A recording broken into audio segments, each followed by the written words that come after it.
Nama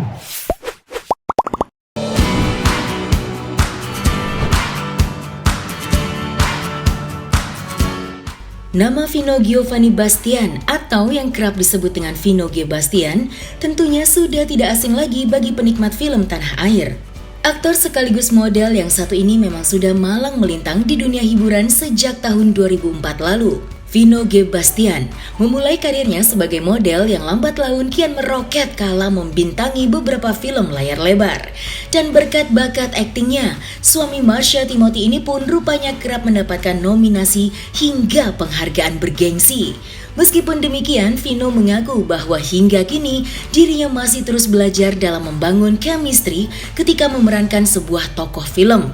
Lantas, bagaimanakah pahit manisnya perjalanan karir Vino G. Bastian dalam dunia perfilman?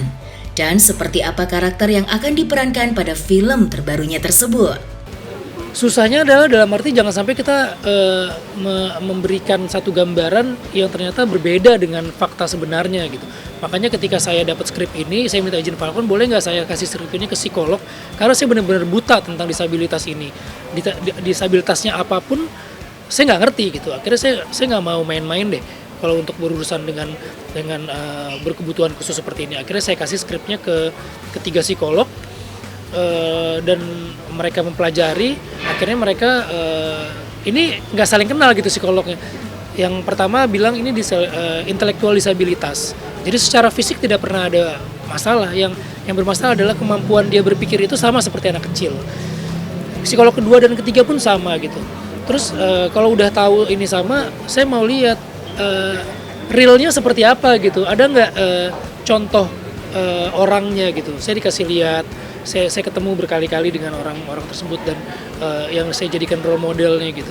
Akhirnya saya jadi mulai berkomunikasi dengan mereka dan saya videoin dengan si Jen pengawasnya, dokternya, dan setiap saya mau lakukan adegan sesuatu, misalnya ada improve sesuatu nih di lapangan, saya harus tanya dulu saya harus telepon dulu psikolognya, ini kita mau bikin kayak begini nih, apakah masih on the track atau sebenarnya ini udah keluar jalur dari disabilitasnya, oh ini masih bisa gitu. Karena gimana pun juga kan walaupun ini faktanya adalah benar tentang disabilitas, tapi kan ini sebuah film fiktif, film yang didramatisasi gitu. Jadi harus ada dramatis yang dinaikkan, dilebayin, ada yang dikurangi. Nah itu yang tetap harus saya konsultasiin gitu. Jadinya insya Allah apa yang saya lakuin nanti itu udah sesuai dengan psikolog-psikolog yang menjadi acuan buat kita di film ini. Jadi makanya ketika saya reading workshop kan pelatihan acting gitu, itu divideoin, terus video-video itu dikirim ke psikolog itu. Bener nggak pendekatannya seperti ini? Waktu awal-awal sih ada yang benar, ada yang salah, tapi lama-lama kita udah mulai tahu nih batasan-batasannya. Akhirnya udah oke gitu. Nah begitu ada improvisasi dari sutradara, saya maunya kayak gini adegannya, saya coba create, terus saya kirimin lagi, kalau kayak gini gimana ya, batasannya seperti apa ya. Jadi jangan sampai menjadi lebay gitu. Lebay pun nggak masalah, asal itu masih dalam track berkebutuhan khusus yang sesuai dengan skrip di film. Miracle. Iya sebenarnya saya dan istri saya tuh ngefans banget sama film Miracle in Cell No. 7 gitu. Jadi selama kan ini 2018 ya dibelinya. Kira-kira 3 tahun sebelumnya tuh saya udah nonton filmnya dan kita memang ngefans banget sampai berlinang air mata lah waktu nonton film ini, karena kan tentang anak kecil dan kita juga punya anak perempuan gitu kan. Terutama bapak gitu ngeliat ini tuh wah gila, ini perjuangan banget. Terus tiba-tiba 3 tahun kemudian Falcon ngabarin akan membuat film ini dan saya diajakin, tapi kita belum tahu tuh perannya yang mana gitu kan. Wah kita semua senang banget, pokoknya bisa bergabung aja tuh udah senang banget, apalagi ditawarin jadi karakter utamanya gitu. Tapi begitu pas ditawarin jadi karakter utamanya, saya malah bisa nggak ya gue gitu, maksudnya ini kan berat banget dan pasti akan dibanding-bandingkan gitu, beban banget. Cuman dari situ justru malah nguatin kita semua nih para pemain ya kak. Justru kita harus punya beban. Kalau kita nggak punya beban ya kita akan syuting ini jadi seenaknya aja, seringan itu gitu. Karena tahu ini akan dibandingkan ya kita harus kasih yang terbaik gitu. Dan kebetulan si Grace yang bermain di sini umurnya itu sama persis kayak anak saya gitu. dan ketika membangun chemistry dengan dia ya otomatis jadi memudahkan saya gitu, karena yang saya lihat adalah sosok anak kecil yang umurnya sama kayak anak saya, dan kebetulan sering saya ajak ketemu juga, jadi main bareng itu membantu saya untuk membangun emosi gitu. Tak selamanya buah jatuh tak jauh dari pohonnya. Putri sematawayang dari Vino G. Bastian dan Marsha Timothy ini ternyata tidak mau mengikuti jejak orang tuanya. Pasalnya, Gigi Pearl Bastian justru enggan ketika diajak untuk bermain film bersama sang ayah. Vino mengaku memang tidak pernah menuntut Gigi untuk mengikuti jejaknya. Meskipun tidak sedikit ajakan untuk syuting iklan terhadap Gigi, Vino tetap memberikan kebebasan kepada Gigi. Usaha memperkenalkan dunia film pun kerap Vino lakukan, yakni membawa Gigi ke lokasi syuting dengan maksud agar sang anak mengetahui pekerjaan yang dilakukan oleh orang tuanya. Lantas, seperti apakah cara Vino ketika memberi pengertian kepada putrinya Gigi? Saya sempat berpikir, wah ini berat banget, apalagi dia belum pernah masuk ke dunia film.